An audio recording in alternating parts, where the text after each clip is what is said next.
Okay. Well, thanks everybody for joining, whether you're here live or whether you're watching video of our talk with Jeff Wiltse, author of Contested Waters, Willie Levinson of Human Access Project, and Michael Pouncil and I of Portland Harbor Community Advisory Group.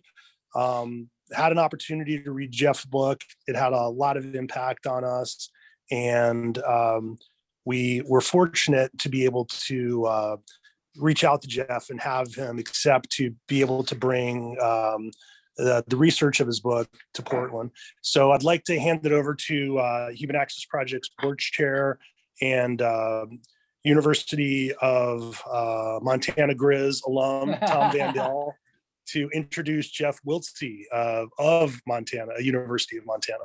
Yes, that's right. It's a Montana night. Yeah. Well, yeah. Thanks everybody for joining in. This is going to be a nice, interesting first ever Human Access Project book discussion.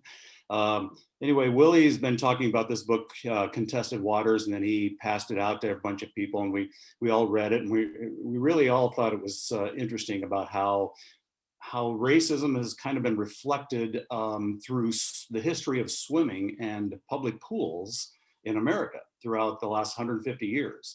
And so many of us, I included, definitely grew up swimming in public pools, but I never, imagined the history of it and how racism was part of it, And so anyway, this book talks about the history of swimming in general, how it became popular and what phases it went through, but then it really touches into how racism was reflected throughout swimming. So anyway, it's a fascinating book. I'm going to let Jeff talk more about it, and then we will have Michael Pouncil talk about his experience swimming in Kansas City growing up, and then we'll have a short, time to question both men, and after that we can finish up. And so anyway, thanks for joining us, but I'll pass it off to Jeff Wiltse. He is the University of Montana history professor. Go Grizz, go Jeff. Well, excellent. Thank you, Tom. So what I thought I would do is basically give you an overview of the book, which is essentially an overview of the history of swimming pools, focused on public swimming pools in the United States, and highlight what I think are some of my most interesting and important conclusions. And I know that some of you have had a chance to read some of or all the book. And so I don't want to be too repetitive over what you already know. But I think talking through some things can maybe bring some added insight to some of the key conclusions that I come to. So the first point is that during the 19th century, swimming wasn't all that common. That a relatively small proportion, a small percentage of Americans swam, and most of the people, the vast majority, were male, and they tended to divide into sort of two broad groups. One was working class boys who would swim in lakes and rivers and natural waters, and they would typically strip down naked and plunge into natural water. And I was able to find in my research some really, to my mind, kind of funny anecdotes about police coming upon naked boys, working class boys, roughhousing in water, and trying to coax them out. And so that was one group that were swimmers during the 19th century, sort of black, white, immigrant, poor working class boys who would swim in natural water. The other group were sort of elite men who belonged to athletic clubs and who had access to private swimming pools. Now, later in the 19th century, you get YMCAs, but very few of the earliest YMCAs had pools. And so really it was working class boys swimming in natural water, or sort of upper class elite white men who were able to swim in the relatively few swimming pools that were in athletic clubs in, say, New York and Chicago and other cities. Now, the very earliest public pools in the United States date to about the last third of the 19th century. And the very earliest public pools were intended to serve as public baths. That the first thing to understand is that the pools did not have showers, that it was literally the pool of water that was the instrument of cleaning. And these bathing pools were located in poor working class neighborhoods, where the tenements and the row houses did not have bathing facilities within them. And so city officials knew that in order to get the poor and the working classes in cities to clean themselves, they needed to provide public baths. And the earliest form of that were pools. And the dirty, poor and working class residents of cities would plunge into the water, sort of clean themselves. The water would get very dirty. I found some very sort of graphic descriptions of the nature of the water. And what they did not understand at the time was the germ theory of disease transmission. They believed that diseases were transferred from one person to another based upon sort of dirtiness and what was called miasma, which is sort of the smells that emanated from dirty people. And so they thought that these bathing pools would be a good way to combat epidemic diseases. Well, they were wrong. The tepid water actually was a very good medium for transferring germs from one person to the next. And so by the end of the 19th century, when the germ theory of disease transmission was popularly accepted, popularly understood, city officials realized that pools were not good as bathing facilities. And so they redefined them as kind of recreational facilities, as playgrounds. And this was a part of progressive reform.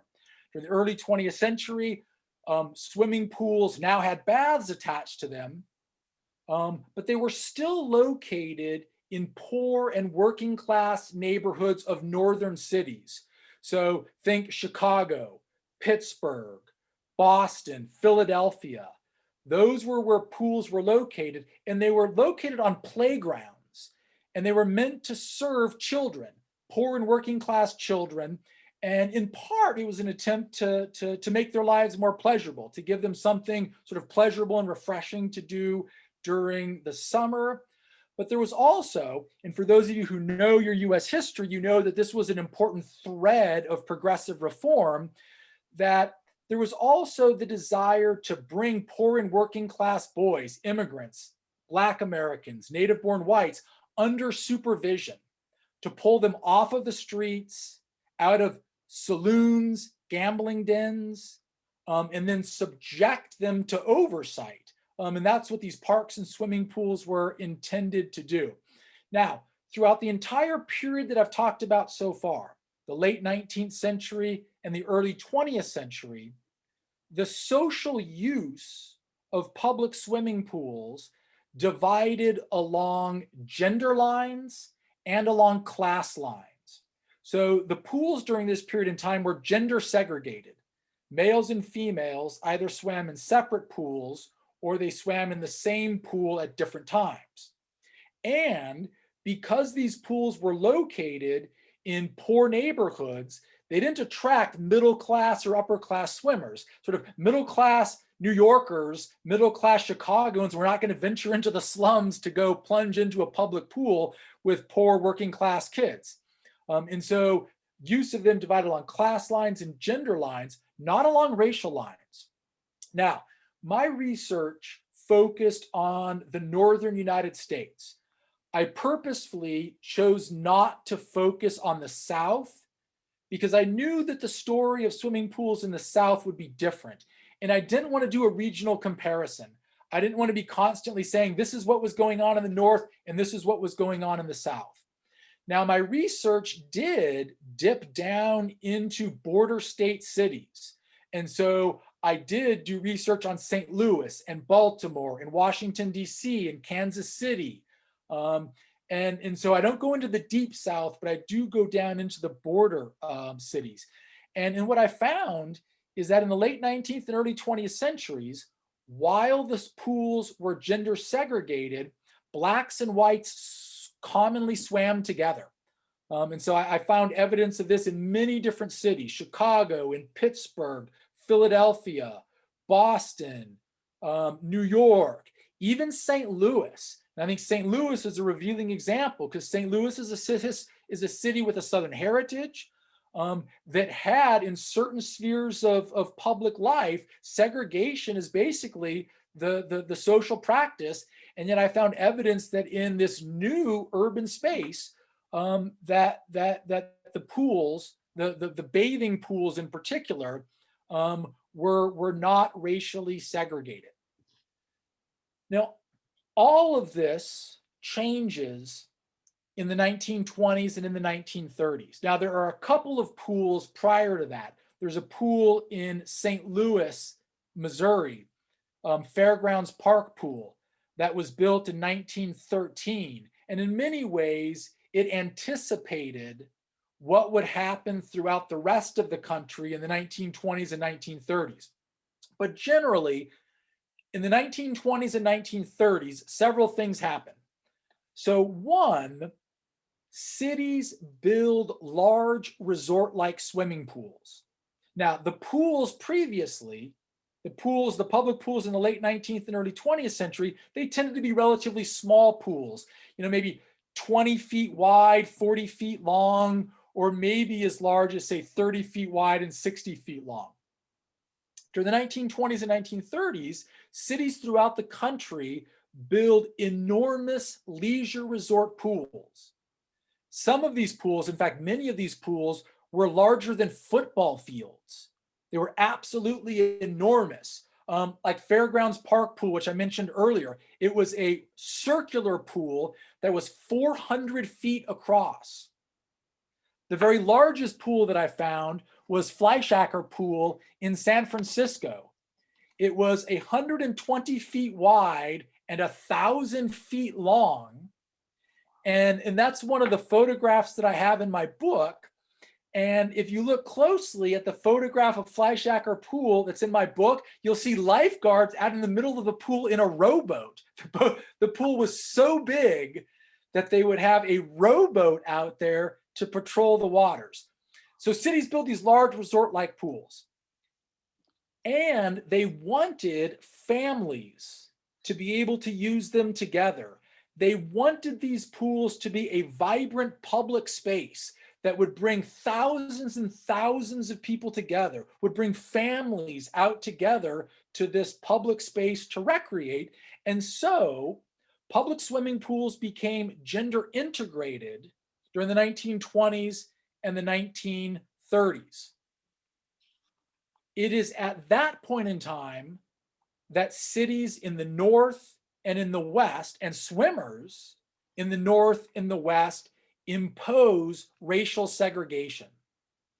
The most direct and immediate cause of racial segregation at swimming pools in the North and in the West was gender integration. And a particularly good example of this is Highland Park Pool in Pittsburgh, Pennsylvania. And so Highland Park Pool wasn't opened until 1931. And so throughout the 1920s, Pittsburgh had a dozen or so public pools. All of these public pools were still gender segregated and racially integrated. And the Pittsburgh Courier, which is the African-American newspaper in Pittsburgh, ran articles that I found talking about how the use of pools, now not every pool, some of the pools were located in thoroughly white neighborhoods, but in the public pools that were located near African-American neighborhoods. There were no pools that were located within sort of an African-American neighborhood, but there were several pools located near African-American neighborhoods, and those pools were racially integrated. And the Pittsburgh Courier would write about blacks and whites using these pools together, and no problem, no trouble arises. 1931, Pittsburgh opens a gigantic leisure resort pool in Highland Park. And as was the custom for a pool like this, it was gender integrated. Now, Pennsylvania had a civil rights law that prohibited racial segregation at public accommodations. And so the city could not officially segregate this gender integrated pool. Now, on the first day that it opened, Black swimmers came to use the pool and expected to use it just as they were able to use other pools in the city. But each and every identifiably Black person was stopped on their way into the pool, and they were required to show their health certificate. And what this suggests is what a secondary cause of racial segregation was, and that was concern about the healthness and the cleanness of African Americans. So the most immediate direct cause was gender integration, but a secondary cause for the imposition of racial segregation was a concern that Black Americans, a racist prejudice, that Black Americans were dirtier than white Americans and more likely to be carriers of communicable disease. And part of what promoted that idea in the North was the Great Black Migration.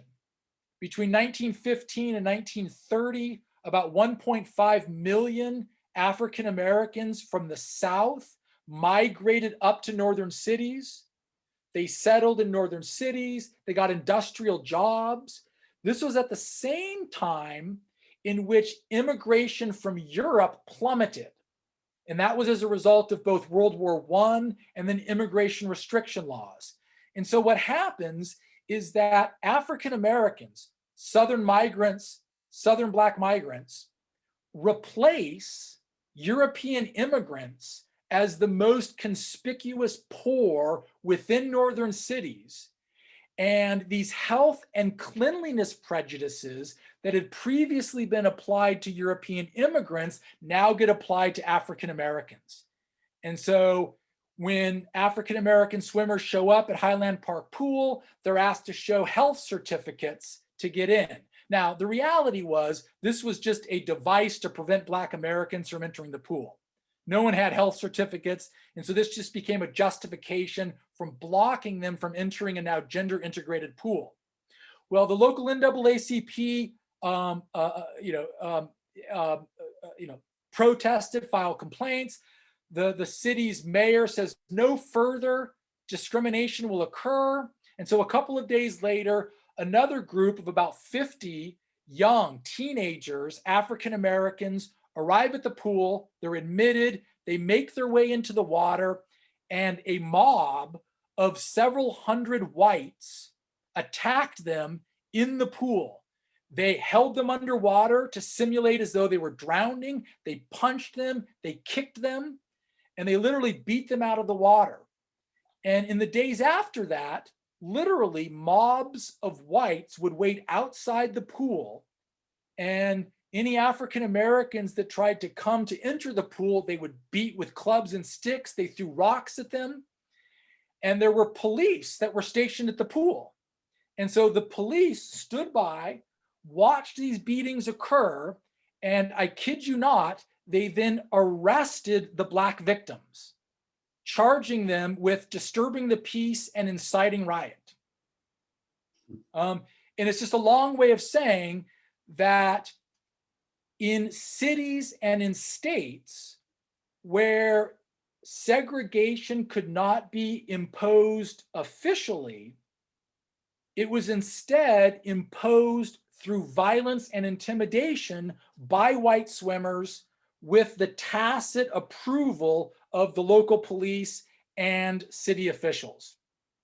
In the South, there wasn't ironically there wasn't violence in the South because it was just clear that the swimming pools were segregated, and this was official policy, and so there wasn't this contestation that you get at many cities in the North. So pools remained throughout the country. I mean, there's a couple of exceptions, but generally, swimming pools remained racially segregated from about 1920 until the post-World War II period. And so after World War II, there are efforts throughout the North and the West, not yet in the South, that's later, that's in the South, it's the 1960s, but in the North and the West, there's efforts to desegregate public swimming pools. And these begin shortly after World War II and continue on to the mid 1950s. In some cases, these were social protests in which Black Americans, oftentimes it was biracial groups of Blacks and whites would go to a pool that was segregated, and they would sort of, request entry, and they would enter, and they would, be subjected to violence sometimes, but they would keep coming back, and they would force segregation to be sort of imposed over and over and over again. What was different after World War II was that public sentiment had shifted. And I won't go into why this happens with World War II, but obviously the example of Nazi Germany and their deterministic views of race discredited in the minds of many Americans, intense racial prejudices.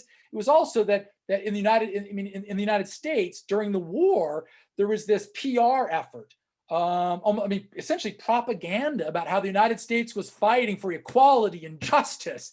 And African Americans astutely took advantage of that to highlight the contradiction with their second-class citizenship here in the US. So public sentiment began to shift in the North and the West.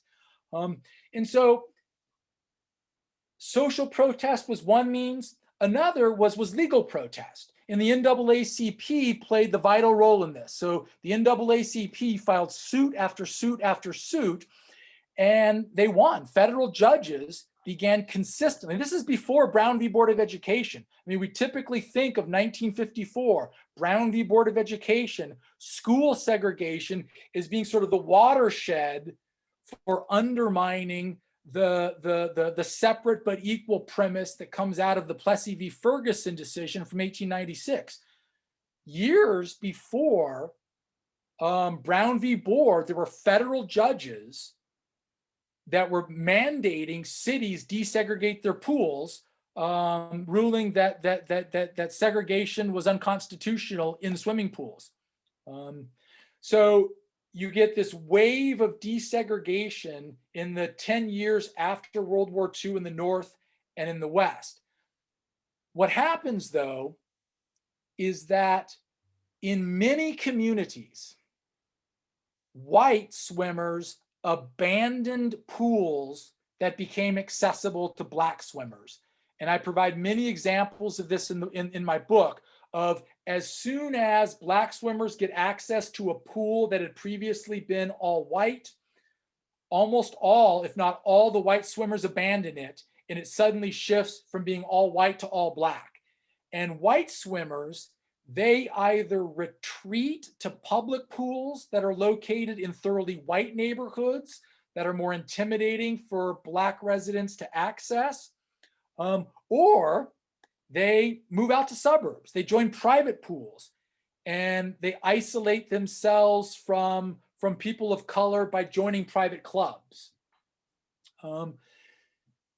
So some pools, the Black swimmers get access to some pools during this period of desegregation. But what ends up happening is over the next many years, many of those pools, many public pools get closed down. That whites abandon pools, attendance drops.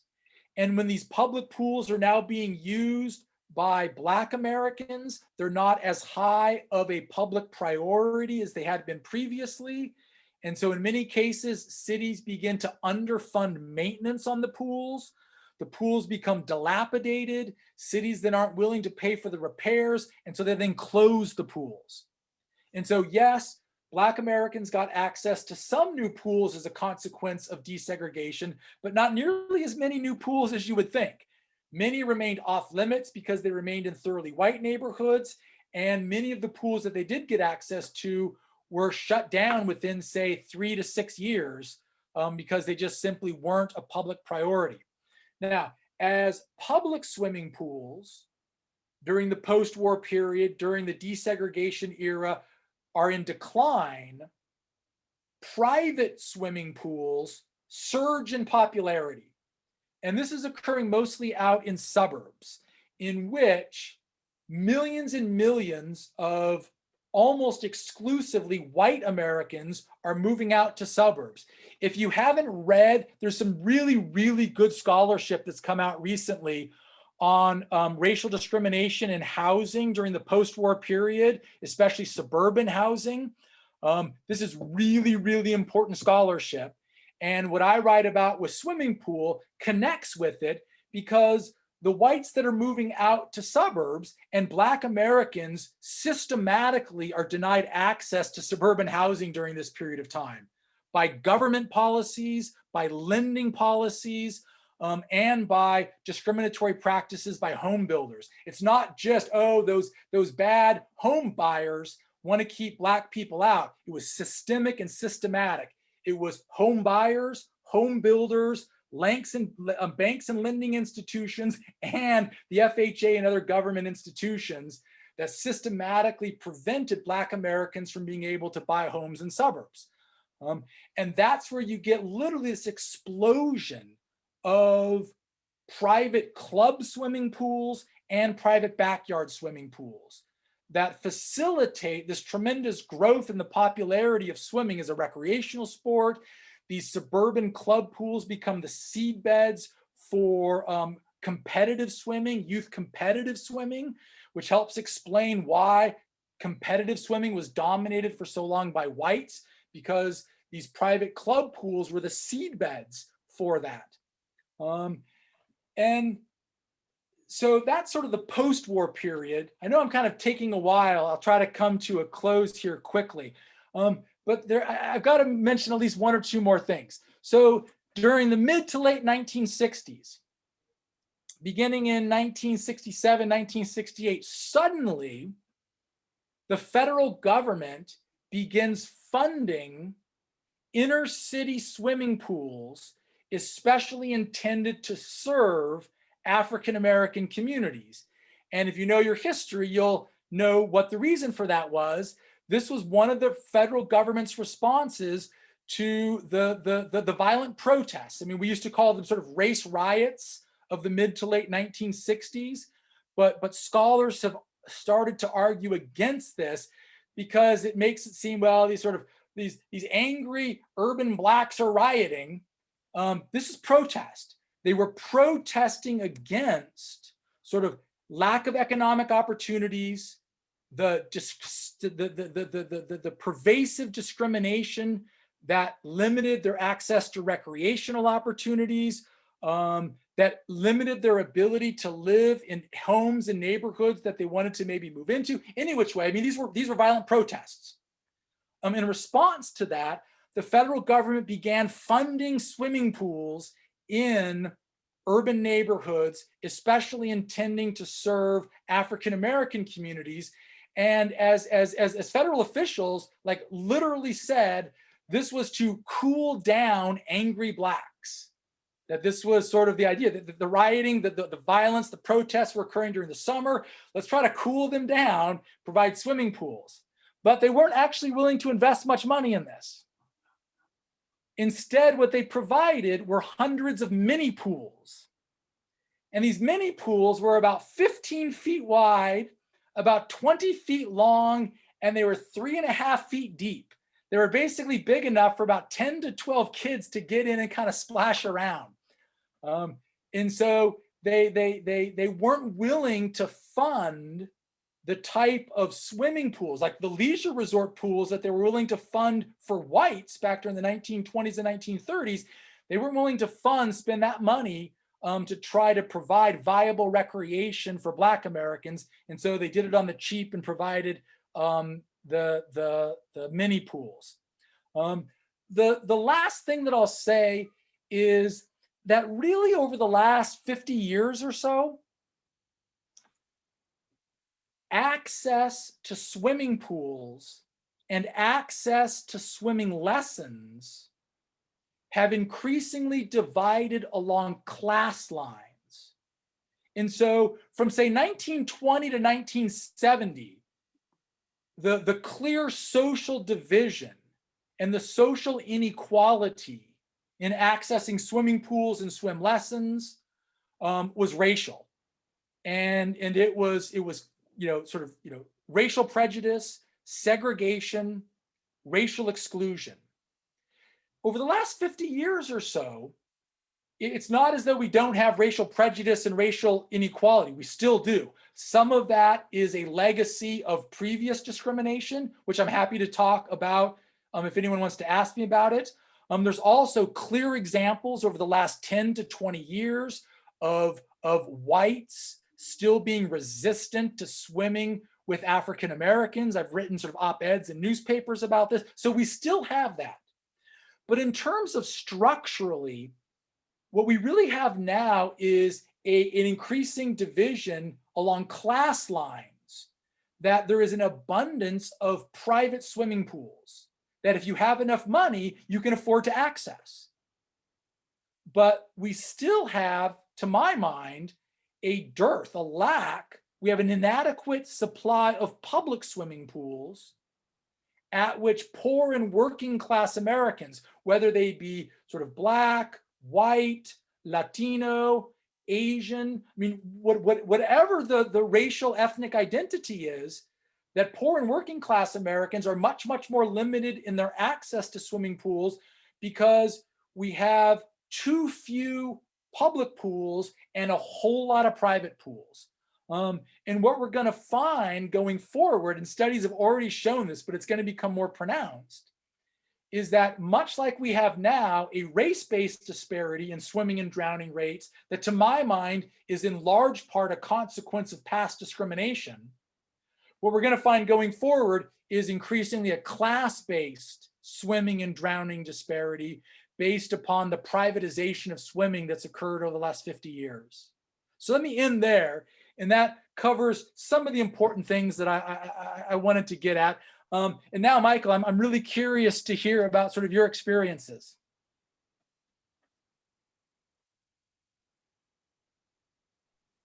Yeah, sure. I do want to just acknowledge a couple of questions here, and I'll jump into my experience here. Okay. So I think, well, Tom, do you want to ask Jeff your question? Yeah, sure. Jeff, one of the things you didn't mention as much just now, and I thought it was a highlight of the book, I thought was, or at least stood out to me, was the sexual tropes of the 1900s about how women, white women, whatever, could not be in a pool with Black men, Yeah. partially clothed Black men, because of they could be at danger. You know, Black men were potentially who knows what, but I wondered how that kind of manifested itself, how that came about, you know. Yeah, so that's connected with gender integration being the most direct and immediate cause of racial segregation. There were widespread racist prejudices, and this wasn't just in the South, this is in the North and the West as well, in which most whites believed that Black men were, at the very least, sexually undisciplined, and in many cases were prone to an almost uncontrollable sexual desire for white women. And not to give you too much of a history, but this is a racist stereotype that was created in the South at the end of the 19th century as a way to justify the imposition of racial segregation. That the common assumption is that, well, you know, racial segregation must have occurred right at the end of the Civil War, or, well, it occurred sort of right at the end of Reconstruction in 1877. Some areas of life in the South were racially segregated kind of as a cultural practice in the 1870s, 1880s, but legal racial segregation was imposed in the South beginning in 1888 and in the 1890s and the early 20th century. And so it occurred at a particular historical moment. And one of the primary ways that Southerners, white Southerners, justified the imposition of racial segregation was that they invented the myth. Well, I mean, they didn't say it was a myth, but we now, you know, recognize it as a myth of the Black male rapist. That Black men were predisposed to raping white women, And that's why we need racial segregation. That was also the justification that they typically used to lynch Black men. And this was in the South. You know, by the 1910s, this becomes a broad national racist stereotype, and it was encouraged in part by the movie Birth of a Nation. Some of you may be familiar with this. This was a movie that came out in 1915. It was one of the most watched movies of the 1910s. And in that movie, they actually aren't even Black men, they're white actors in blackface. That one of the main themes is that these Black men in whiteface are trying to rape white women.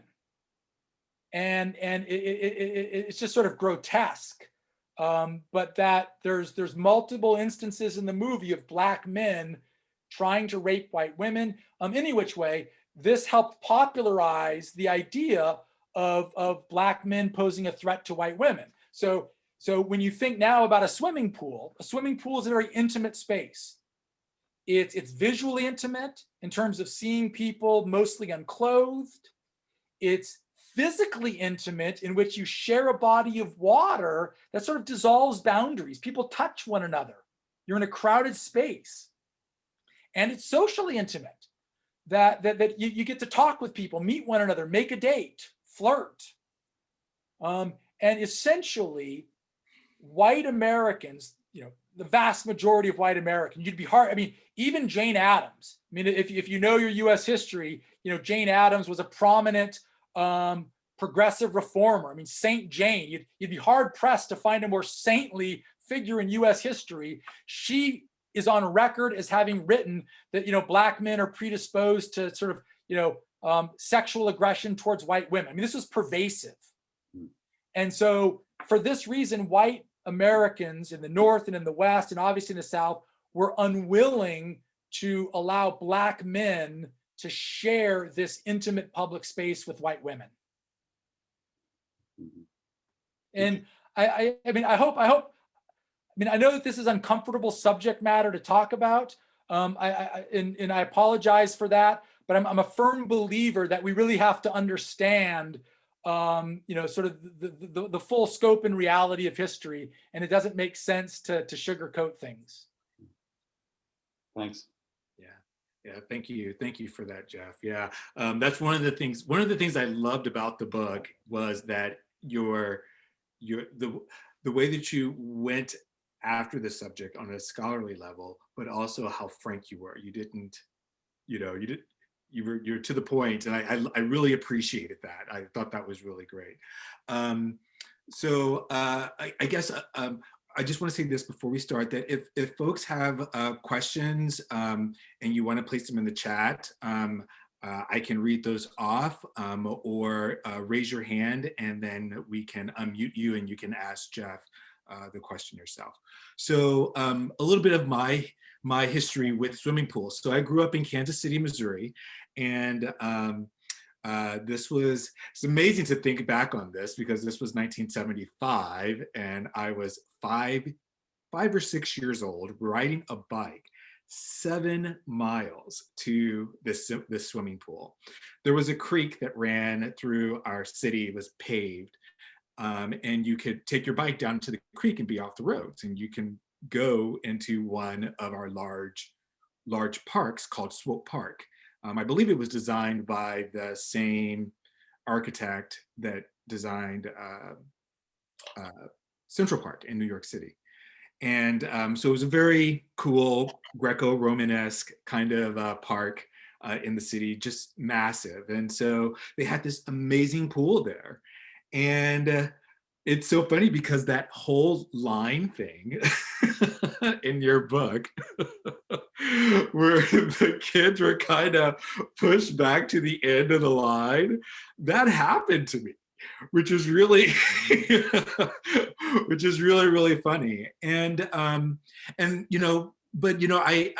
frequent this pool every summer for probably a good, I want to say maybe 7 to 10 years or so. And I remember distinctively seeing it deteriorate over time, and to the point where now it's closed. But it was a beautiful pool in its heyday. It was absolutely gorgeous. You can still find some old postcards online of what the Swope Park pool looked like, which was very similar to some of the images in your book. So, and it's so funny because as a child, you didn't think that, you just thought, oh, well, there's only so many people in the pool and they have to wait to let people in. And, I wasn't thinking at all that, I was too busy playing with my friends to realize that they were actually letting people in front of us as they were pushing us back. But, it was really, the book brought up a lot of why also my aunt and uncles actually never taught me how to swim in that pool. I only went to that pool with my friends in the neighborhood who had bikes.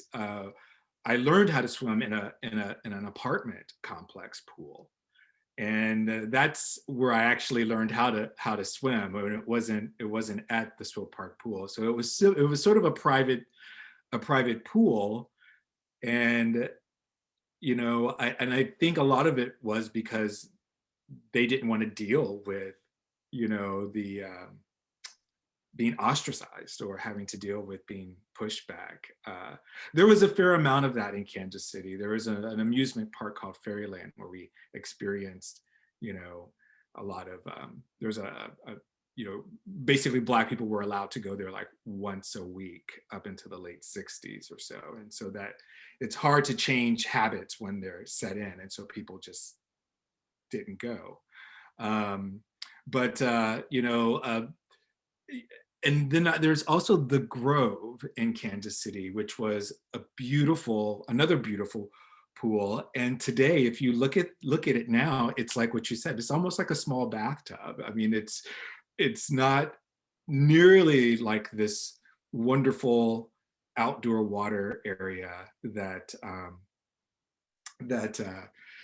used to exist. Now it's pretty much concrete all the way around it, and it's just this kind of concrete cement tub in a way, without a beach or or grass or any of those things at all. So that's my relationship to pools in the Midwest. I don't know if you've heard this, if this is like something you've heard before in your work and doing this, or have talked to other people of color who grew up in the Midwest who have had similar outcomes. But yeah, and I also wanted I have just a couple of phrases that I wanted to ask you to elaborate on, since you were talking about the uncontrollable sexual energy of Black men, and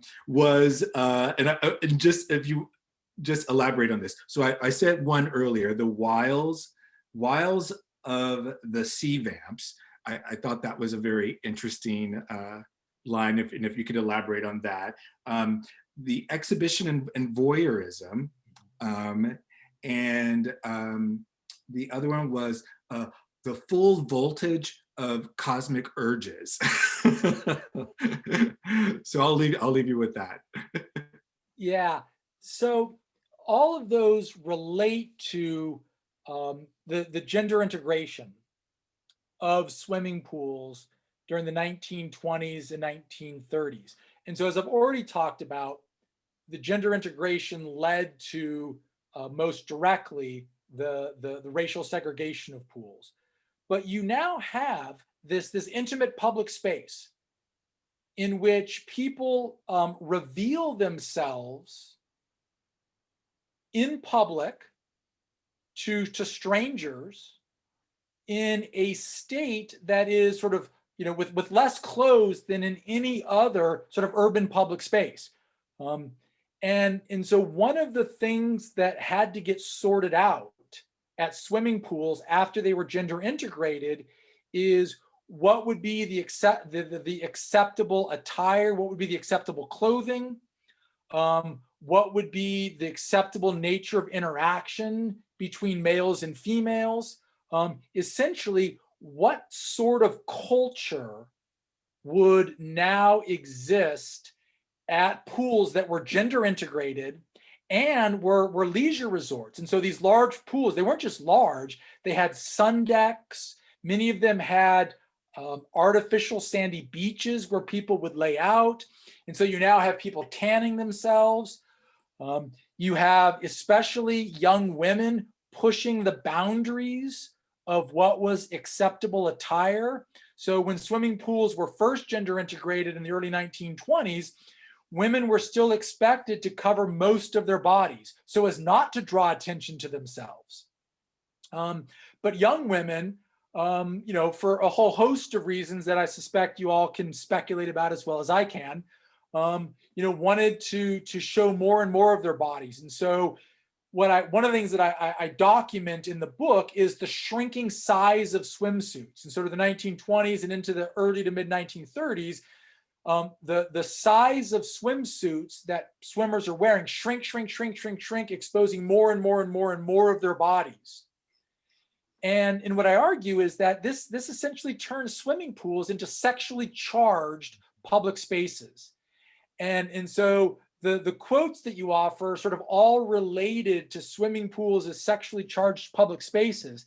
And in the terms of the wiles of the sea vamp, that was actually, if I remember correctly, clearly sort of a middle-aged, relatively conservative, woman writing into a newspaper complaining about how these young, scantily clad women were using the wiles of the sea vamp to sort of stir sexual desire amongst the men at the pool. So I mean, when pools became gender integrated, people at the time were concerned about the sexualized atmosphere there. And in the case of Black Americans, it led to segregation and exclusion. For the white crowd that's left over, it became, a contestation over swimsuits and behavior and touching and things like that. And one of the things that I argue is that, and I think it's pretty obvious, is that part of what makes swimming pools such a fascinating, but even more so revealing, what makes swimming pools such a revealing institution to study is the intimacy involved in their use and how that visual, physical, social intimacy piqued social anxieties, about race and about class and about sex and gender. And so if you want to understand what the anxieties and the tensions were within a community along, racial, class, and sex gender lines, look at swimming pools, because a lot of the anxieties and tensions that remain unspoken or not openly contested in so many other spheres, erupt into controversy and violence at swimming pools. And so they become a particularly good place to look to understand the social and cultural tensions and anxieties within communities. Great. Thank you so much. And I believe Willie has a question for you here real quick. Yeah. So Jeff, thanks again for talking and coming. Your work is so important, and it's just so thought-provoking. One of the things that stood out with me with your book was when you were talking about the development of pool resorts, particularly in one municipality that maybe didn't have close access to beaches. And the idea was to be able to bring resorts closer, particularly for socioeconomic groups that wouldn't be able to get into a car and go to those places. And the theme of equity, of proximity really came to mind. And we give a lot of thought within our own organization. And this was just, for me, wow, swimming's so important to me, and it's been such an important part of my life. After reading your book, I just concluded that this self-effacing joke that a lot of Black people will make, that Black people don't swim, in terms of, to me, what it wound up representing is making a joke about something that's very uncomfortable for them. And the reason why Black people don't swim is because white people took it from them. So your book illustrates that so well. And it just really makes, gives us an opportunity to try to impact that through our work. In North Portland, which is historically a lower income community, there was discussion of closing the pool in that community, where on the more affluent side of town, Wilson Pool is probably one of the nicest pools in Portland. So, and again, throwing a lot of different things at you, but the other thing I was really intrigued by was discussion early on when the baths initiated in rivers and in wild places and then moved into pools, that there was discussion among city leaders from a sociological perspective that it was a way to integrate people from different backgrounds, because water really is a lubricant for conversation, the intimacy, all of those different things that you were talking about. So it just seems, just from this talk today, it just seems clear that not only should a pool not be closed in North Portland, it should probably be the nicest pool in Portland that becomes a destination that everybody else in the city would go to North Portland to visit, so that it's closer to those residents and facilitates use. But you can grab on any number one of those things. Yeah, no, that's all really well said. And that hits at a lot of important points. Just let me make a couple of points. So you're absolutely right about the resort pools of the 1920s and the 1930s. I mean, these were huge pools. They could accommodate thousands and thousands of people at a time. And those pools were intended to democratize swimming. And you're absolutely right. They were intended to serve as a gathering spot for a diverse group of people within those cities. And so they were very clearly intended to bring males and females together. They were also very clearly intended to bring working class and middle class together. There was an attempt to sort of overcome class-based differences and to provide poor and working classes with some of the accoutrements of the good life. But they were supposed to, and also generationally. I mean, I found lots of evidence about, bringing, the generations together. And so here you have these pools that are absolutely conceived of as being sort of integrating institutions, integrating along generational lines, class lines, and sex gender lines. And this is what makes the racial exclusion so tragic, that you have these institutions that are supposed to be integrating, but you have one group that are cast off as the others who are not a part of the community. You're sort of enlarging the community at this desirable public space, but excluding African Americans from that community. And it's so telling, this combination of integration for whites and segregation and exclusion for Blacks. Now, one other point that I want to make, and I know we're running short on time, but I think this is an important one, and I think it connects with what you all are doing, is that, one of the things that today, and I draw this from many conversations that I've had with African Americans, and Michael can certainly chime in on this, based upon his own knowledge, but that one of the things that inhibits Black Americans, many Black Americans, from swimming today is a fear of water. In that there is a much more common fear of water within African American families and African American communities than among whites. And when you go back and look historically, that fear is very, very well grounded. And a large part of the reason for that is that African-American children in many, many communities in the country not having access to a swimming pool, a supervised swimming pool. Supervised swimming pools in particular, but supervised water more generally, is relatively safe.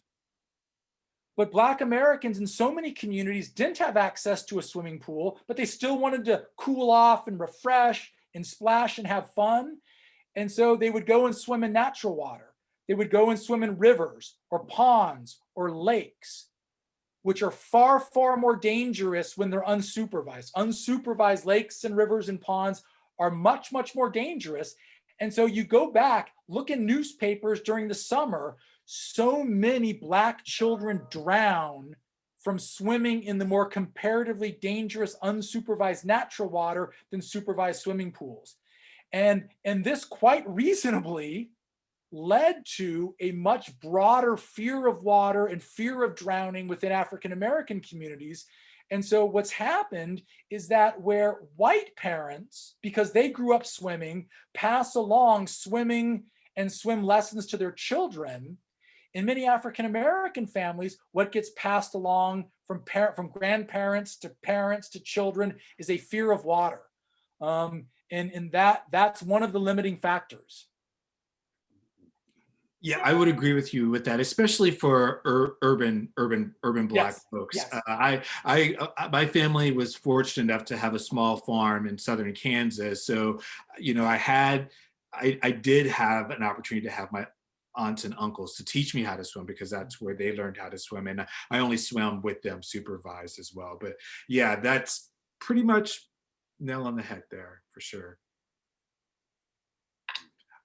So we are over. Is there anyone in any quick hands up for maybe one last question that we can offer our guest about his book? And then I'll pass it off to Willie if he wants to make any closing statements at all. Yeah, well, just thanks again to Jeff for making the time to come out, for your important contribution to telling this story so well. It's such an important story for people to know today. And, it's, I walk away from reading the book myself as heartbreaking as it was to read a lot of this history that I wasn't familiar with, or these different pieces that maybe I was aware of that I wasn't able to string together in the same way that really provided a call for action. But I'm hopeful that with this little trial run, that our next step is to try to do some fundraising to bring you to Portland. We have another Grizz in town. We have Sonia, who's obviously a wine expert. I want as many people to hear your great work as possible. And for people on this call, if you would like to have a copy of the book, if you could put your email in the chat box, we will get you a free copy of the Contested Waters book, at least for the first 30 people who put in their email, if you don't already have a copy. And looks like we have, Haiti has a question. Yeah, so just unmute yourself, Haiti. Hi. So I thoroughly enjoyed the book. I thought it was great. I guess my question is really, like, when I looked at it saw it through a vision of my husband, who he is Brazilian, and there's a big sort of cultural gap. So when we moved to America, it was competitive swimming became really foreign to him. And what he immediately has had sort of this consistent backlash is at the elitism of competitive swimming. Like, he sort of teases me, he's like, well, you can either swim faster or, the charges get more expensive. And so it is sort of this, when I'm looking at these things and looking at sort of the future of sort of swimming and how to make our club and how to look at these, when I'm looking at swimming pools, and I'm thinking of them now as these public spaces, versus like these very private sort of clubs and sort of privatization of competitive sports for kids. If I'm looking at these pools as public spaces, in your opinion, how can clubs sort of look towards bridging some of those gaps in not only racial equity, but also class equity? It's a great question. So, I mean, not surprisingly, I'm a strong proponent, and I take every opportunity to say this, and this relates obviously to what Willie was talking about as well, which is the way to spread swimming is through public pools. That, I mean, what history shows is that when people have access to desirable swimming pools, rates of swimming increase rapidly. And this is what happened in the 1920s and 1930s at public pools. This is what happened in the 1950s and 1960s at private club pools. When people have access to swimming pools, they swim. And this is especially the case with kids. And so we need to have we need to reinvest money. And some communities are doing this. The last 10 years, 15 years, there has been money in a lot of communities invested in swimming facilities. And so that needs to continue and needs to grow.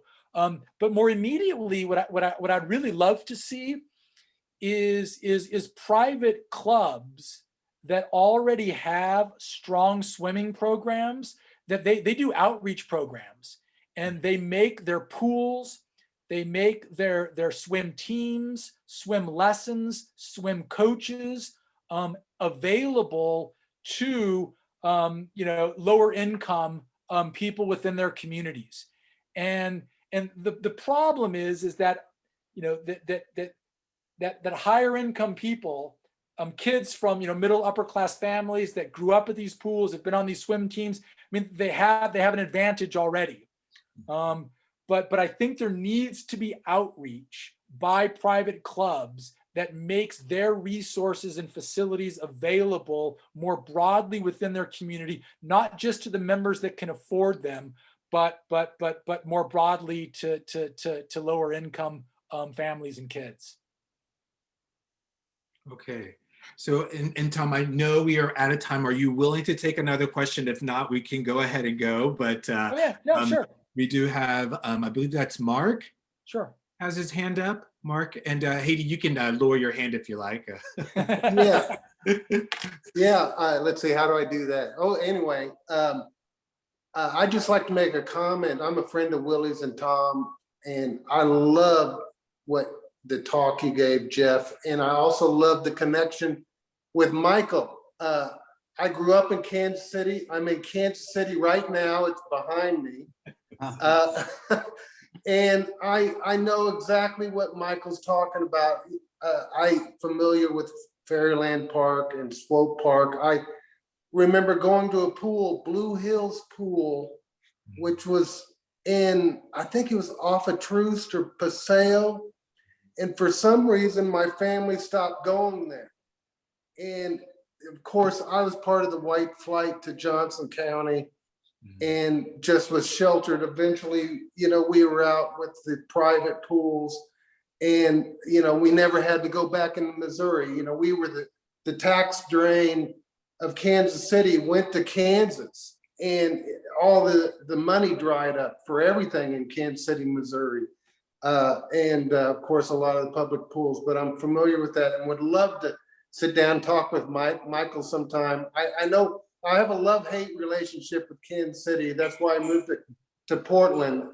But I really enjoyed the talk. Thank you so much. I want to read the book and fight for the cause. There's much to be done to get more people swimming, everybody swimming. and put down the stereotypes and the stigmas attached to it. Thank you guys so much. Hey, everybody unmute and let's give a little love to Jeff. Thank you. Thank you so much. Thank you. Thank Thank you. Really super helpful. You're an inspired teacher, Jeff. I imagine the attendance rate in your classes is higher than your peers. I'm a tough grader though, so it evens out. I don't like tough graders. I love it. That's Thanks great. much. I really enjoyed the conversation. And as you can tell, this is something I really enjoy thinking and talking about. So I appreciate you all giving me the time to listen to what I had to say. Till Okay. next time, Jeff. We're bringing you to Portland, buddy. Okay, thanks a lot. Thank you much. Thank you. Bye-bye. Thank you. Everyone, thank you. Thanks, folks, for showing up tonight. And we'll be just kind of slowly exiting out of the Zoom here. I did want to let folks know, too, that Jeff's book is about access. And one of the things that we've been working on is Cathedral Park and making Cathedral Park in North Portland more accessible for everyone in Portland, not just North Portlanders, but everybody. And, you know, his book absolutely resonates with, you know, getting, you know, an area like that more accessible for people to swim. You can't swim there, but it has not been taken care of. The city has basically pretty much, you know, we've been pushing, we've been wanting to get so much more in Cathedral Park to make it more easily accessible, but it's been a real challenge. Also, this is about access to concerning Willamette Cove as well.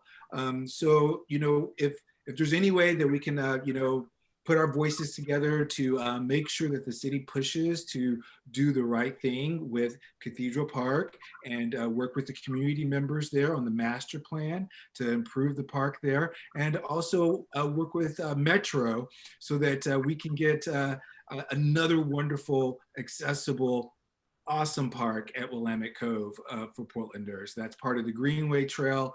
So like I said, this is all about access. So if we can get put some pressure on these places to move this forward, that would be great.